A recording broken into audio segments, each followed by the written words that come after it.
रानीखाता बाथौ जेनाखि बियाब बेयो जोंना देग्लायनि बोसोराव 12थि 3 बोसोरसालिया बे जथुम्माखौ जोङो खुंदों। अर्थात 36 बोसोरारि बे खुंनाय हाबाफारिया जोंहा जेनाखि आसाम गभर्नमेन्टनिफ्राय जोङो रिकगनाइज मोननाय बायदियै माग दाननि नैथि मंगलबार बेवहाय जोंहा बोसोरफ्रोमबो खेराइ फोरबो खालामनाय जायो आरो बे खेराइ फोरबोजों लोब्बा लाखिनानै जोङो सानब्रैनि हाबाफारि अर्थात जानुवारि दाननिनो 24निफ्राय आरम्भ खालामनानै 27सिम दिनै अर्थात जोङो बेखौ लाबोबाय थानाय मोनसे उद्देश्यआ जाहैबाय जोंनि बाथौ धोरोम सिबियारिफ्रा जाहाथे खेराइ फोरबो बेफोरखौ बावगारनानै थाङा आरो दिनै जोंनि बे धोरोमारि बाथौ सिबियारिफ्रा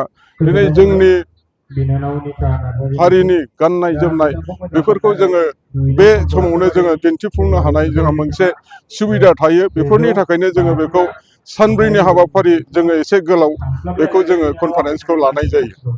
गाबोननि समाव जिहेतु खेराइ फोरबो बे खुंफुं जागोन होननानै बुंदों, लाइमोनफोरखौ मा खावलायगोन नोंथाङा? थ' गाबोननि जेनाखि फुंनि समनिफ्राय जोंहा मोनसे हाबाफारि दङ। बियो गाबोन जोंनि रानीखाता बियाब बाथौ गौथुम हिसाबै जोंहा बोसोरै माने बेवहाय 42टा गामियारिफोर दङ। बिथांमोनखौ लानानै जों मोनसे फिरफिला उरायहोनाय जायो। दा बे फिरफिला उरायहोनायाव जोङो देग्लायनि बोसोराव माने 42टा गामिनि गावबुराफोरखौ जोंनि बाथौ सिबियारिफोरखौ मान होनानै फिरफिलाखौ उरायहोनायजों लोगोसे देग्लायनि बोसोराव जोंहा सिजौ जौगाखां आफाद मोनसे रांखान्थियारि बिथिंजों जों बोरै आवगायनो हायो बे मोनसे जोंहा आफाद दानानै लानाय दङ बियाबनि सिङाव। आरो जोंहा अजा आफाद आरो जोंहा लाइमोन आफाद, माइनाव आफाद, नैबे बिथांमोनखौबो जों देग्लायनि बोसोराव फिरफिलाखौ उरायहोगोन। आरो जोंहा बे फिरफिला उरायहोखांनायनि उनाव माखासे जोंहा हाबाफारि बादियै जों जिनाखि बाथौ सिबियारिफ्रा जोंनि बियाबनि सिङाव थानानै रुंसारि जालांबाय बिथांमोननि थाखाय जोङो गोथैसि मान बावनाय जागोन। आरो बेनि उनाव जोंहा खेराइ फोरबोखौ आबुङै जोंहा जिनाखि नियम निथि दं बेखौ जोंहा दिउसिगिरिनिफ्राय लानानै जोंहा जानागुरु आरो जोंहा माखासे बैराथिफोर दङ। बेफोरनि मा रोखोमै मोसाखावरि जोंहा फाथालि हिसाबै सल्ल' फाथालि बेखौ जोङो खेराइयाव जोङो फोरबो हिसाबै बेखौ मोसाखावरि जोङो देग्लायसिम जोङो बेखौ फालिबोगासिनो। आरो जोंनि लाइमोनफोरखौ आङो बेखौनो खावलायनो सानदों जे जोंनि जाहाथे हारिनि जिनाखि मोनसे जोंहा ख्रिस्टियानो होन बा बागुरुम्बाजों मोनसे जोंहा बे खेराइ फोरबोआ मोनसे सोमोन्दो गोनांथार। बेनिखायनो जोङो दिनै बेफोर फोरबोआव फैनानै जाहाथे जोंनि फोरबोनि मेइन माने खेराइनि माखासे मोदाय दावदायफोरखौ जोङो बोरै सिबियो आरो बबे मोदाया मा नाम दोनजानाय दङ बेफोरखौ हयथ' लाइमोनफ्रा दिनैहाय गाबोननि समाव जुदि फैनानै नायफैयोब्ला निस्सय एसेबाबो मोनथिनो हागोन आरोखि। आथिखालनि लाइमोनफोरखौ जोङो धोरोमनि बिथिङाव गोसो ज'आ बेफोरबायदि जों नुनो मोनो। नाथाय बे बेलायाव नोंथाङा लाइमोनफोरखौ धोरोमनि फारसे गोसो बोनो थाखाय मा खावलायगोन? थ' दिनै नोंगौ धोरोमनि बिथिंजों जोङो बुंनो थाङोब्ला मेइन जोंहा जेखौनाखि साननांगौ गुदिया जाहैबाय जोंना गथ' गथायखौ जोङो धोरोम बिथिंजों लांनांगौब्ला गावनि न'खरानो थिग जाग्रोनांगौ। बबेबा बाथौ धोरोमानो जा, ब्रह्म धोरोमानो जा, बा गुबुन धोरोमफ्रानो जा, गावनि गथ' गथायखौ जुदि नोङो धोरोमखौ जेरैहाय जोङो गथ' गथायखौ फोरोंनायनि लोगोसे गावनि गथ' गथायखौ जेरै रायलायनो फोरोङो बे समनिफ्रायनो जोङो बिमा बिफानि जिनाखि दैदेननायाव बेखौ जाहाथे धोरोमखौ गोरलै समनिफ्रायनो उन्दै समनिफ्रायनो जों बेखौ लाफाबाय थायोब्ला निस्सय दिनै जोंनि लाइमोनफ्राबो बे गोजौ मोनसे धोरोम सिबियारि हिसाबै जोङो मोननो हागोन आरोखि।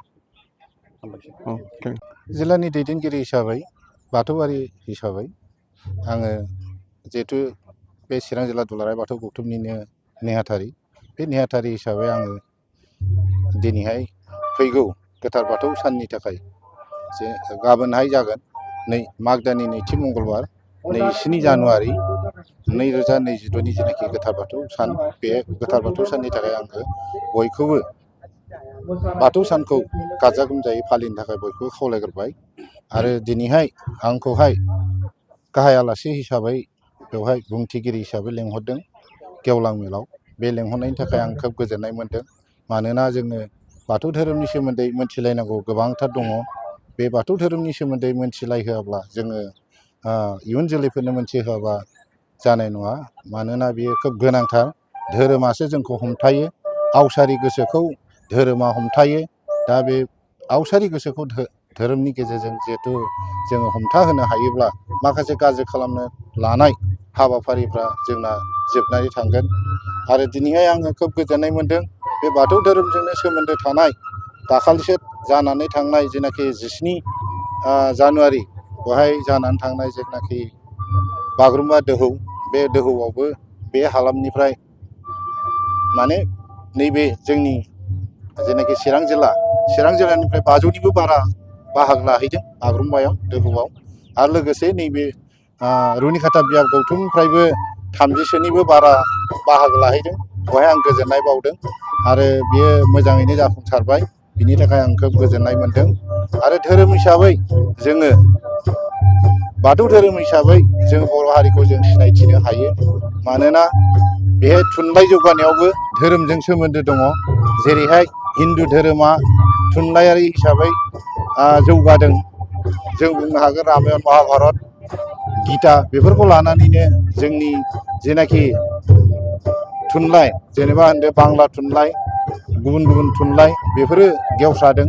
आरो बुंदो जोंना आसामावनो आसामनि एसामिस थुनलाइया गेवस्रादों नाम खसा कीर्तन खसा बिजाबखौ बेस खालामनानै लिरनायनि थाखायनो। दा जोंना दुखुनांथावा बेनो बाथौ धोरोम हिसाबै जोंना दासो लिरजानो हमदों।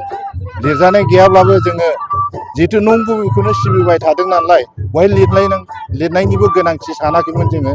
थांनानै थानाया नेचारा जेरै जोंनो बिफां लाइफाङा फिथाइ सामथाइ होगासिनो, मानसिफ्रा जे सिबिनांगौ खुलुमनांगौ बेखौनो सिबिगासिनो, बेखौ मिथिंगायानो जिहेथु फोरोंगासिनो दं हिसाबै जोंना लिरनायावबो गैयामोन बियो। दा नाथायब्ला बड'लेण्ड इउनिभारसिटियानो होन, इयुन जोलैनो बाथौ धोरोमनि बागै फोरोंनांगौनि जोंहा गोनांथि दंसै, मोनथिहोनांगौ दंसै। दा बिनि थाखायनो बे थुनलाइ जौगानायावबो जोंना बाथौआ गोनांथार जानानै दङ। आं बेखिनिखौनो बुंबाय। बर' हिसाबै गुबुन गुबुन धोरोम लानानै इसोरखौ सिबिगासिनो दं। बिथांमोनखौ दोरोङारि जि बर'नि जे दामजु गाननाय जोमनायखौ लानानै सिबिनांगौ होननानै नोंथाङा सानो? बेखौथ' आं सानो, मानो साना जानो। मोनसे रोखा लिरखानाय दङ। बे रोखाया जाहैबाय जाय हारिया धोरोमाव गुलाय गुजाय बे धोरोमा हारिया गाहायाव थाङो। जाय हारिया धोरोमाव गुलाय गुजाय नङा बे हारिया जौगासारो होननानै जोंहा फोथायनाय दं आरो मोनथियो। दा नंखायनो जोङो बर' हारि हिसाबै बाथौ धोरोमखौनो लानानै जयैनो खुलुमनाय सिबिनायखौ लानानै, मोसानाय मुसुरनायखौ लानानै जोङो थांना थानांगौ। मानोना हारिमुवा गासै बाथौ धोरोमनिफ्रायसो सोरजिजानाय। जेखि जाया खेराइनि गासै 16ता पाथालिनि 16ता आयदानि मोसानाय, बिनि अनगायैबो आरो दंबावो जोंहा मोसाखावरि मोसानाय, गोथै गोथांनि मोसानाय, गासै 30सोनिबो बारा जायो बे खेराइयाव मोसानाया देंखोनि गेजेरजों। दा बेवहायनो जों मोनथि मोनो जोंहा मोनसे आबुं हारिमु गोनां मोनसे हारि होननानै। आरो बिनिफ्रायनो थांजोबनाय गासै खेराइनिफ्रायनो। बेखिनियानो दा नंखायनो बाथौ धोरोमा खोब बर'नि थाखाय मोनसे बिहोमा दङ हारिमु जौगानायाव, आरो बेखौ जोङो जेब्लाबो लाखिलांबाय थानांगोन।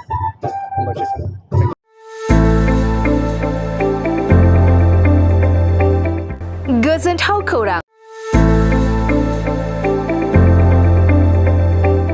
क'क्राझार सहरनि साखाथियाव थानाय तितागुरि मानास पाब्लिक स्कुला लानानै फैदों गोजोनथाव खौरां।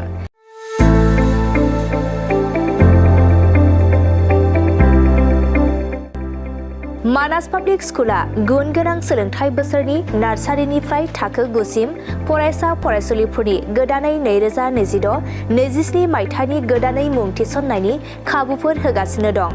गुन गोनां सोलोंथाइ होनायजों लोगोसे तितागुरि मानास पाब्लिक स्कुलाव basic computer education, English speaking environment आरो मोजां सोलोंथाइ गोनां फोरोंगिरिफोर दं। फरायसा फरायसुलिफोरनि थाखाय सोलोंथाइ लानायजों गोबां मोजां खाबुफोर दं, जेरै यगानि खाबु आरो हिन्जावसा आरो हौवासाफोरनि थानायनि थाखाय सेपारेट हस्टेलनिबो खाबुफोर दं। नोंथाङा आबुङै मिथिबावनो थाखाय थोंजोङै नैबे 60008532 886000489621 आरो 9101008849 जानबुं नम्बराव खौरां लाहरनो हागोन।